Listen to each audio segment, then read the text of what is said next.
these kanjis which have this part in common. Here we go!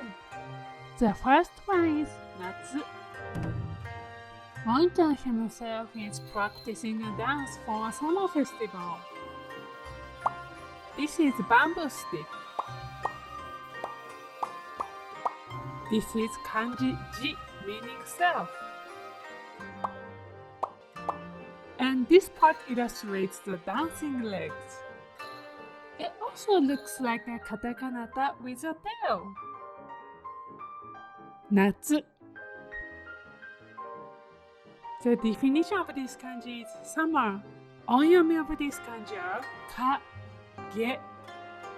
Kunyomi is natsu. An example word is natsu. 今年の夏は山に登りました。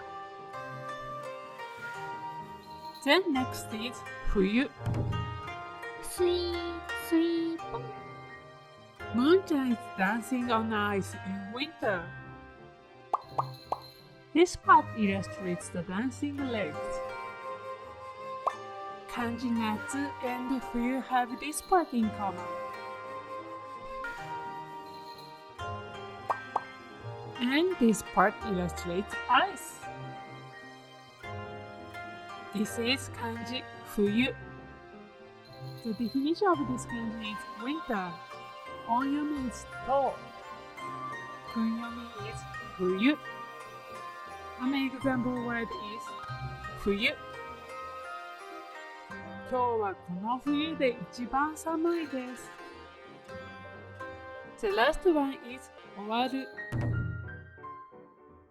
Peppy is looking for the end of the string in the winter. This is kanji ito, meaning string, which always has the end. This is kanji fuyu, meaning winter, which is the last season in a year. 終わる. The definitions of this kanji are to end, to finish. Onyomi is 終. Kunyomi are 終える, 終わる. An example word is 終わる。宿題が終わった。